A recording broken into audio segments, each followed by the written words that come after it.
الحمد لله نحمده ونستعينه ونستغفره نؤمن به ونتوكل عليه ونعوذ بالله من شرور أنفسنا ومن سيئات أعمالنا من يهده الله فلا مضل له ومن يضلله فلا هادي له وأشهد أن لا إله إلا الله وأشهد أن محمدا عبده ورسوله أما بعد فأعوذ بالله من الشيطان الرجيم بسم الله الرحمن الرحيم قال الله عز وجل في كتابه المبين وقضى ربك ألا تعبدوا إلا إياه وبالوالدين إحسانا إما يبلغن عندك الكبر أحدهما أو كلاهما فلا تقل لهما أف ولا تنهرهما وقل لهما قولا كريما واخفض لهما جناح الذل من الرحمة وقل رب ارحمهما كما ربياني صغيرا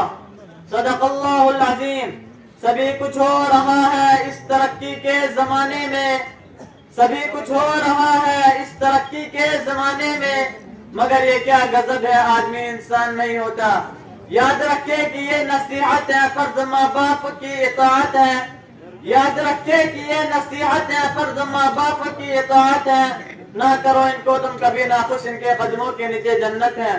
برادران اسلام اور واجب الکریم بزرگ اور دوستو، رب کائنات کا عظیم احسان و کرم ہوا کہ مالک دو جہاں نے ہمیں اس پرنور اور بابرکت اجازت میں بیٹھنے کی توفیق دی.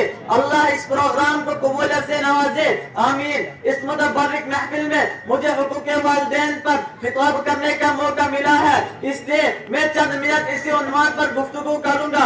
امید ہے کہ سنجیدگی کے ماحول کو برقرار رکھیں گے. حضرات گرامی، اگر آج کے پرفتن دور میں ہم دنیا پر قائم نظر ڈالیں تو یہ محسوس ہوتا ہے ہر صنف سے اپنے حقوق کی مطالبہ کی صدا سنائی دیتی ہے. ہر صنف ظلم و زیادتی کا دورہ نظر آتا ہے، ایک دوسرے کے حق کو مارتا ہوا نظر آتا ہے. ہر ایک کو دوسرے سے شکایت، ریا کو بادشاہ و حاکم سے شکایت، آقا و مالک کو غلام سے شکایت، غلام و نوکر کو نوکر سے شکایت، والدین کو اولاد سے شکایت. کوئی پڑوسی کا حق ادا کرنے کے لیے تیار نہیں، کوئی اولاد والدین کا حق ادا کرنے کے لیے تیار نہیں. والدین پر ظلم و زیادتی کے پاک توڑے جا رہے ہیں، ان کے ساتھ گناونی اور ناپاک حرکتیں کی جا رہی ہے. ہم اس ماں پر ظلم و زیادتی کی برسات کرتے ہیں جس ماں نے نہما اپنے پیٹ میں رکھا، جس ماں نے 2.5 سال تک دودھ پلایا، جس ماں نے بچے کی خاطر مصیبتیں برداشت کی، جس ماں نے بچے کی پریشانی کو اپنی پریشانی سمجھی. مجھے بتاؤ تو صحیح کہ والدین کا حق یہی ہے کہ ان پر ظلم و زیادتی کے پاٹ توڑے جائے، کہ ان کے ساتھ گناونی اور ناپاک حرکتیں کی جائے. ہرگز نہیں، یہ والدین کا حق نہیں. یاد رکھیں، اگر کوئی اولاد اپنے والدین کی عزت اور احترام کو پامال کرتا ہے تو وہ اپنا ٹھکانہ جہنم بنا لے. میں اپنی طرف سے نہیں کہتا، حدیث شریف میں موجود ہے. حضرت امامہ رضی اللہ عنہ سے مروی ہے کہ محسن سانت صلی اللہ علیہ وسلم سے ایک شخص نے دریافت کیا، یا رسول اللہ ما حق الوالدین، والدین کا حق کیا ہے؟ سنو میرے نبی کا جواب تو سنو. محبوب کبریا صلی اللہ علیہ وسلم نے فرمایا، ہما جنت کو نار، وہی تیری جنت ہے، وہی تیری جہنم ہے.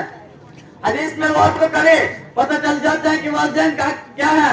حدیث شریف کا مطلب یہ ہے کہ اگر تم والدین کی عزت و احترام کرو گے اور ان کی فرما برداری کرو گے تو جنت کے حقدار بنو گے، اور اگر ان پر ظلم و زیادتی کے پاٹ توڑے جائے تو اپنا ٹھکانہ جہنم بنا لے. برادران عزیز، اگر کوئی اولاد والدین سے گناہی اور ناپاک حرکتیں کرتا ہے، اللہ اس کو آخرت میں عذاب تو ضرور دیں گے، لیکن دنیا میں بھی سزا مل جاتی ہے. ثبوت کے طور پر میں آپ حضرات کے سامنے ایک واقعہ بیان کرتا ہوں. غالباً پاکستان میں پیش آیا. ایک نوجوان نوکری سے گھر آیا تو اس کی بیوی نے اس سے ماں کی شکایت کی. نوجوان کو غصہ آیا اور ماں کو مارنے کے لیے گیا. بیچاری بوڑھی ماں نماز پڑھ رہی تھی.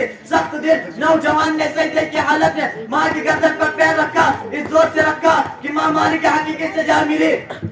اس نوجوان اور تعداد بھائی نے ماں کو دفن کرنے کے لیے قبر تیار کی. پھر ماں کو قبر میں اتارنے کے لیے وہ نوجوان اور تعداد بھائی دونوں قبر میں اترے تو تعداد بھائی تو صحیح سلامت قبر سے باہر نکلے، لیکن اس نوجوان نے نکلنے کی کوشش کی تو قبر نے فرع سے دبوچ دیا. نوجوان دہشت زد اور ڈر کی وجہ سے چلانے لگا. بہت سارے لوگوں نے اس نوجوان کو نکلنے کی کوشش کی لیکن کامیاب نہ ہو سکے. بہت سارے لوگوں نے اس نوجوان کے لیے دعائیں بھی کی لیکن کسی کی دعا کارگر نہ ہوئی.